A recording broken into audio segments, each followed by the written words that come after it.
ஆசை அடுத்து வர எபிசோட்ல என்ன நடக்கலாம் அப்படிங்கிறத பற்றி பார்க்கலாம். இன்னைக்கான எபிசோட் இன்ட்ரெஸ்டிங்கான எபிசோடாக இருந்தது மட்டும் இல்லாமல் அடுத்து வர எபிசோட் சம்மந்தமாக சூப்பரான ஒரு ப்ரோமோ காட்டியிருக்காங்க. இன்னைக்கான எபிசோட்டில் முத்து மீனா கிட்ட ரொம்பவுமே எமோஷனலாக பேசுகிறாங்க. மீனாவும் முத்துக்கிட்ட வந்து ரொம்பவுமே அப்படியே கண் கலங்கி பேசிக்கிட்டு இருந்தாங்க. அவங்களுக்கு பாசம் கிடைக்கணும் அப்படிங்கிற மாதிரி விஷயத்தெல்லாம். அதே நேரத்தில் பார்த்தோம்னா ரொம்ப நாளாக ரோகிணியோட கதையை உள்ளே கொண்டு வரலையே அப்படின்னு யோசிச்சுக்கிட்டு இருக்கும்போதே நம்ம டைரக்டர் வந்து அதிரடியாக இன்னைக்கான எபிசோட் லாஸ்ட்டில் காட்டின ப்ரோமோவில் அடுத்து அந்த கதையை கொண்டு வந்துட்டார். ஏன்னா இப்போ ரோகிணியோட அம்மாவும் அவங்க பையன் கிறிஸும் ரோட்டில் நடந்து வரும்போது பைக்குக்காரங்க இடிச்சிட்டாங்கன்னு சொல்லி கீழே கிடக்குறாங்க. முத்து அந்த வழியாக வரும்போது யார் இடிச்சதுப்பா என்ன எதுன்னு பேசிகிட்டு இருக்காங்க. இப்போ இறங்கி போய் பார்த்தா இப்போ முத்துக்கு தான் தெரியல அவங்கள என்ன எதுன்னு சொல்லி பார்க்குறாங்க. ஆனால் அவங்க மயங்கி போயிருக்கிறாங்க. இப்போ அங்கே விசாரிக்கும் போது இந்த மாதிரி பைக்குக்காரங்க இடிச்சிட்டாங்க அப்படிங்கிற விஷயத்த சொல்கிறாங்க.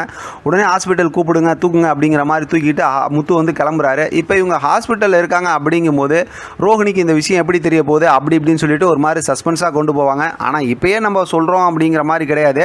எப்படி இதை விட பெரிய பெரிய கிரிட்டிக்கலான ஒரு மூமெண்ட்லாம் கூட ரோகிணி வந்து மாட்டிக்கிறதே இல்லை. ஆனால் இந்த ஒரு பிரச்சனையில் ஏதோ ஒரு ஹிண்ட்டு வந்து அதாவது முத்துக்கு வந்து கிடைக்க போகுது. அதாவது அவங்க அம்மாவுக்கு ஃபோன் பண்ணி அல்லது அவங்களோட ஃபோன் எடுத்து பார்க்குறது அப்படிலாம் ஏதோ ஒரு விஷயத்தில் ஏதோ ஒரு ஹிண்ட்டு கிடைக்க போகுது அப்படிங்கிற மாதிரி தான் யோசிக்க தோணுது. ஏன்னா இதுக்கப்புறமும் வளவலன்னு கதையை கொண்டு போவாங்களா, இந்த ஒரு ட்ராக்கை கொண்டு போவாங்களா அப்படிங்கிற மாதிரி யோசிக்கல.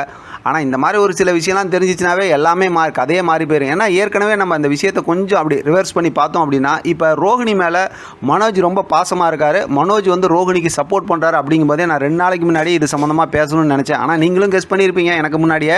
என்னன்னா இப்போ ரோகிணி மேலே மனோஜுக்கு பாசம் வந்துட்டதுனால என்ன தான் ரோகிணி மேலே பிரச்சனை அப்படி இப்படின்னு இருந்தாலும் ரோகிணியை வந்து இப்போ மனோஜ் விட்டு கொடுக்க மாட்டார். ஆனால் ரோகிணியை வந்து இந்த மாதிரி ஒரு பிரச்சனையை வந்து அக்செப்ட் பண்ணிக்குவாரா அப்படிங்கிறது தான் கொஞ்சம் டவுட்டாக இருக்குது. ஆனாலும் இப்போ ரோகிணிக்கு சப்போர்ட் பண்ண ஆரம்பிக்கும் போதே ரோகிணி சம்மந்தமாக இருக்கக்கூடிய ஏதோ அதாவது குறிப்பாக பார்த்தா ஏற்கனவே கல்யாணம் ஆகிடுச்சு, ஏற்கனவே குழந்தை இருக்குது, அதாவது கிறிஸ்டோட ரோகிணியோட அம்மா அவங்க தான் அப்படிங்கிற விஷயம்லாம் வந்து மனோஜுக்கு தெரிய போகுது அப்படிங்கிற மாதிரி தான் கெஸ் பண்ண முடிஞ்சு அந்த கதையை தான் இப்போ கொண்டு வந்திருக்காங்க.